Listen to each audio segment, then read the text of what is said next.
Good morning everyone. তোমরা সবাই কেমন আছো? আশা করছি খুব ভালো আছো। আজ গ্যাংটকে আমাদের থার্ড ডে, আর এই দেখো সকাল সকাল মেঘ আর পাহাড়ের খেলা স্টার্ট হয়ে গেছে, আর আমরাও এদিকে রেডি হয়ে গেছি লাচুং যাওয়ার জন্য। আর এইদিকে আমাদের ব্রেকফাস্টও রেডি হয়ে গেছে। হোটেল থেকে বারবার নক করছে আমাদের ব্রেকফাস্টটা করে নেওয়ার জন্য। আমরা ব্রেকফাস্টটা করে তাড়াতাড়ি বেরিয়ে যাব। আজকের ব্রেকফাস্টে আমাদের দিয়েছিল আলুর পরোটা আর আচার। আমরা ব্রেকফাস্টটা করে ওখানে কিছু লাগেজ রেখে কিছু লাগেজ নিয়ে আমরা রওনা দিয়ে দিয়েছি লাচুংয়ের উদ্দেশ্যে। এই পাহাড় আর মেঘের খেলা যতই দেখছি মন আমাদের ততই মুগ্ধ হয়ে যাচ্ছে।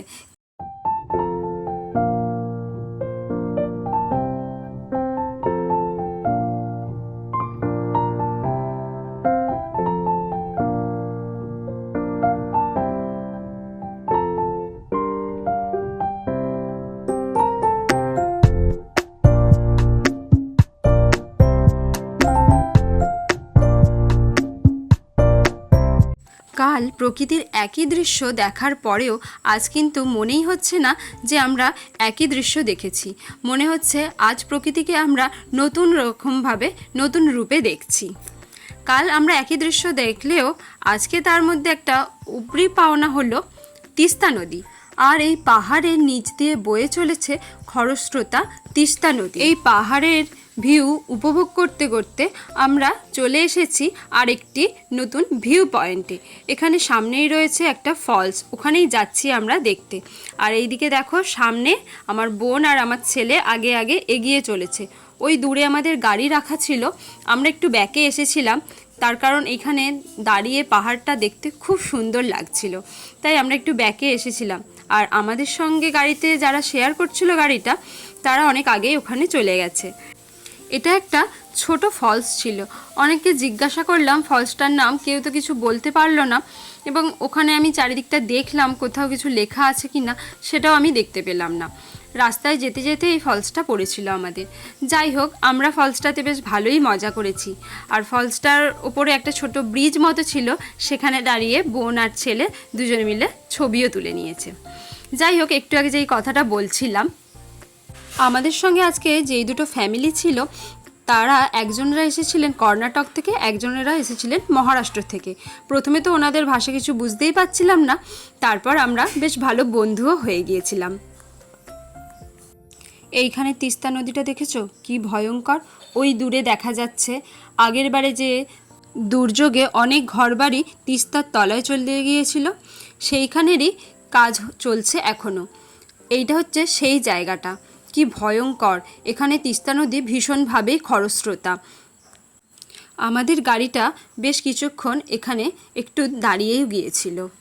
ওপর দিকে তাকালে প্রকৃতির সুন্দর দৃশ্য চোখে পড়লেও নিচে তিস্তা নদীটাকে দেখলে ভীষণই ভয় করবে সকলের। যাই হোক, দেখো সামনে দেখতে পাচ্ছ এখনও কিন্তু এখানে মেরামতির কাজ চলছে।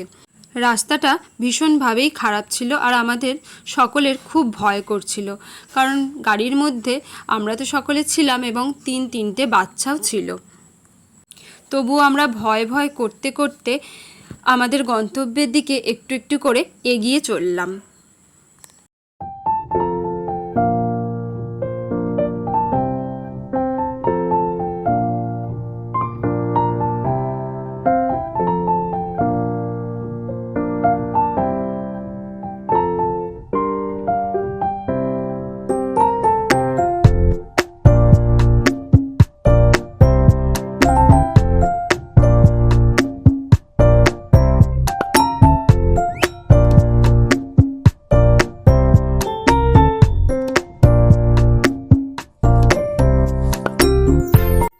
প্রকৃতির দৃশ্য অনুভব করতে করতে আমরা প্রায় অনেক দূর পৌঁছে গেছি, আর বেশ অনেকটা টাইমও চলে গেছে, প্রায় দুপুর হয়ে গেছে।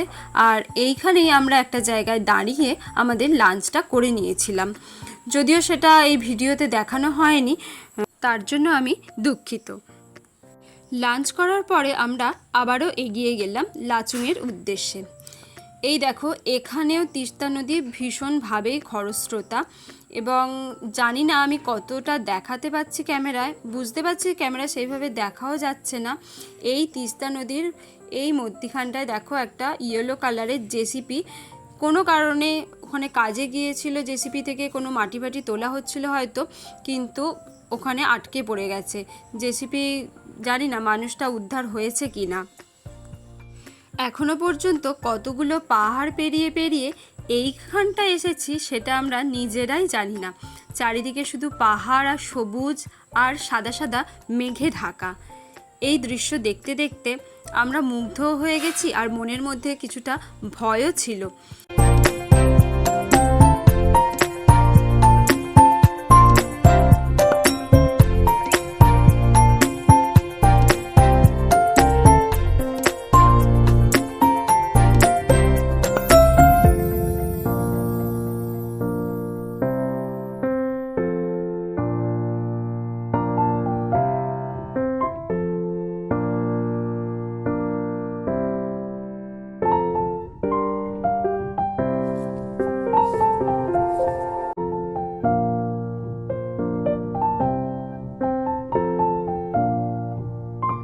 পাহাড়ের এই সৌন্দর্য দেখতে দেখতে আমরা অবশেষে পৌঁছালাম লাচুংয়ের হোটেলে।